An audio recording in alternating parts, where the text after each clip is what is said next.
여러분께서는 지금 CBS 라디오 김현정의 뉴스쇼를 함께하고 계십니다.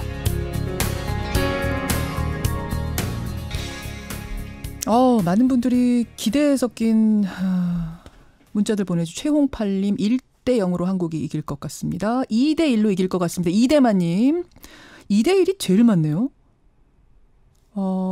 장재국님 1대 1 예상합니다. 예, 무승부.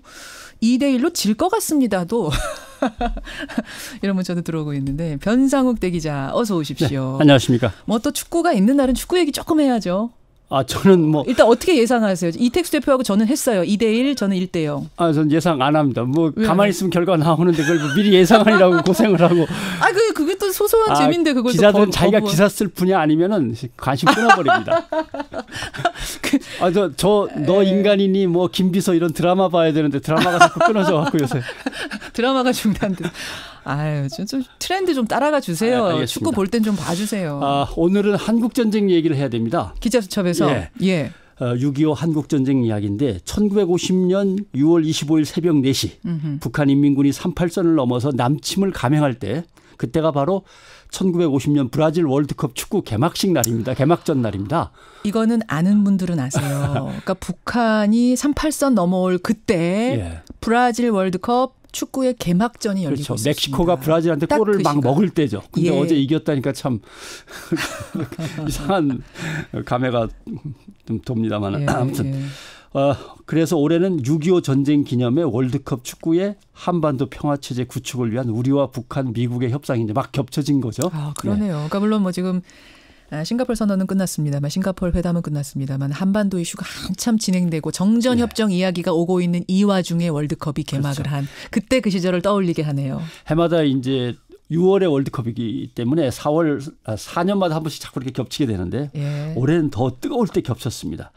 그래서 6.25 전쟁에 대해 우리가 갖고 있는 단순한 생각, 단호한 생각들을 좀 이제 평화체제를 새로 구축하려면 좀 살펴봐야 되지 않을까, 하나씩 정리를 해볼까 합니다. 6월이 가기 전에 6.25 얘기 좀 해보겠습니다. 그럼 우선 변대 기자, 소련과 중국의 지원으로 북한이 우리나라를 침략한 거다, 침공한 거다. 이거는 바뀔 수 없는 전쟁의 기본 구조인 그렇습니다. 거예요? 스탈린은 맨 처음에 전쟁에 끼어들고 싶지 않았습니다. 왜냐하면 미국이라고 하는 힘이 너무나 강대했고 소련은 2차 세계대전 치르느라고 거의 탈진해가지고 핵폭탄도 이제 막 겨우 하나 만든 그런 상황이었기 때문에 전쟁에 뛰어들기가 못했는데, 북한 김일성과 남로당 박헌영 두 사람이 간단하게 해치워서 남한을 점령할 수 있다, 기습작전으로 라고 자꾸 숫자로는 47회를 졸라댔다는데 그래서 결국 조건이 붙죠.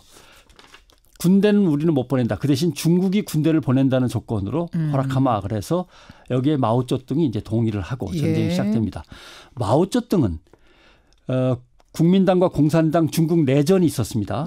여기서 장제스를 대만으로 몰아냈는데 깨름직하니까 대만도 밀어붙이려고 1950년 8월쯤에 밀어붙이려고 준비하고 있었는데, 갑자기 소련에서 한국전쟁으로 좀 가달라라고 하는 바람에 대만 점령을 이제 포기하고 한국전쟁에 투입이 되는 거죠. 어떻게 보면 마오쩌둥도 거기서 약간 스텝이 꼬인 거예요. 꼬인 거죠. 6.25 전쟁이 벌어지면서. 그렇습니다. 그래도 그렇지, 그렇게 수많은 인명을 희생시키는 전쟁에 소련을 대신해서 참전을 한 거잖아요. 세계 프로레타리아 공산계급 투쟁이라는 이제 대의명분에 함께 공산권으로 묶이니까 그런 것도 있고, 또 하나는 한국전쟁에 보낸 중공군을 살펴보면 알 수 있습니다. 국공내전 때 대만 국민당 정부군이죠. 포로로 잡은 사람들을 주로 보냅니다. 그리고 조선족, 흔히 말하는 조선족 군인들을 주로 보내가지고 중화민국의 중화를 구성하는 한족을 중심으로 생각하면 엄청난 손실 이렇게 또 따지긴 좀 애매한 그런 거고요. 여기서 유엔 참전 16개국을 우리가 흔히 얘기하는데 왜 그렇게 우리나라에 열심히 와서 싸워줬을까? 특히 형제 나라 터키라는 말이 그때부터 생긴 거잖아요. 터키는 그리스하고 앙수가 아닙니까? 그렇죠. 그리스에서 공산군과 정부군이 싸웠습니다. 우리랑 똑같이. 근데 소련이 그리스, 터키 그 지역은 우리는 손 뗄래 하고 아무것도 돌봐주지 않았습니다. 발을 뺐어요. 그래서 그리스가 나름대로 자유 진영이 이기고 미국과 영국 편이 된 거죠. 그런데 터키는 2차 세계대전 때 독일한테 무기 거래를 했어요. 중립국인데도 불구하고. 그러니까 요새 말로 부역죄가 있죠. 부역죄. 그러니까 미국, 영국에게 잘 보여야 되는데 자기들의 앙숙인 그리스마저도 미국, 영국 편으로 가고 소련은 돌봐주지 않겠다고 하니까 한국 전쟁에 열심히 참가해서 그런 잘 배경이 보이자. 있었던 예. 거군요. 태국도 그렇습니다. 태국.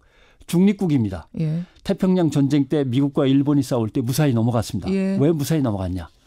우리는 무너뜨리지 마시고요. 그냥 우리가 뭐 편리한 거는 봐드릴 테니까 편의를 봐드릴 테니까 뭐 이렇게 하면서 일본군이 남아시아를 정벌하는데 필요한 이런저런 편의를 봐준 사실은 도와준 거죠. 부역죄가 태국은. 또 있습니다. 예. 그러니까 또 이렇게 열심히 하고 예. 다 나라마다 그저 자유민주주의를 위해서 피를 흘리기 위해서 뛰어든 건 아닙니다. 다 사정이 있군요. 예, 세상이 다 그런 거죠. 자국의 이익과 관련돼서 6.25에 참전한 거다. 그렇습니다. 그래요. 그러니까 전쟁을 치열한 국제 정치와 전략 차원에서 좀 넓게 볼 필요가 있다는 거예요. 예.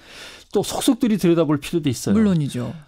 소련 6.25 전쟁에서 자기네들은 피 안 흘리고 재미 좀 보려고 했는데 이때부터 미국은 엄청난 돈을 군비에 쏟아부으면서 군비로 쏟아부으면서 전략 무기들을 개발해 가죠. 6.25를 기점으로. 예.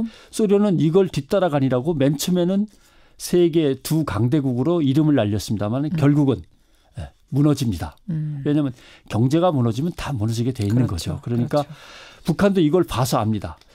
핵폭탄 가지고 잠깐은 겁주는 데 쓰지만 예. 막상 전쟁 터지면 사용을 못한다. 그렇죠. 쌀만 먹을 수도 없고 경제가 무너지면 소련이라는 거대한 나라도 무너져 갖고 쪼개지더라. 결국은 경제가 제일 예, 중요하다는 걸 지금 그렇습니다. 김정은 위원장이 깨달은 거예요. 그렇죠. 그다음에 또 6.25 전쟁이 소강 상태로 접어들어서 휴전협정을 해야 되는 거 아닙니까? 예, 예.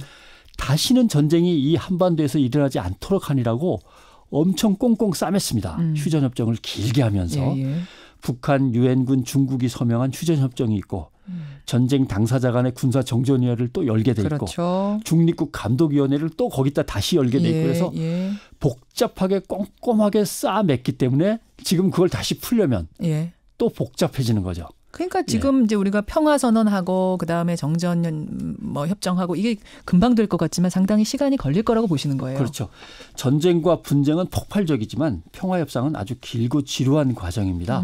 특히 군사협상의 경우는 경제처럼 서로 윈윈하는 게 아니고 회담이 잘 되면 군 스스로 구조조정을 해야 되는 그런 상황으로 같이 가는 거니까. 그러네요. 예, 우리 쪽에서는 북한의 재래식 군사력이 아직도 너무 많아서 하면서 걱정을 하는 거고 북한은 비핵화 이후에 한미 동맹과 북한의 군사력이 너무 차이 나면 안 된다 이러면서 또 뒷걸음질 치는 거고 상당히 오래 갈 건데 이럴 때 비관론을 자꾸 앞세우면서 오히려 회담을 어렵게 만드는 게 아니라 예.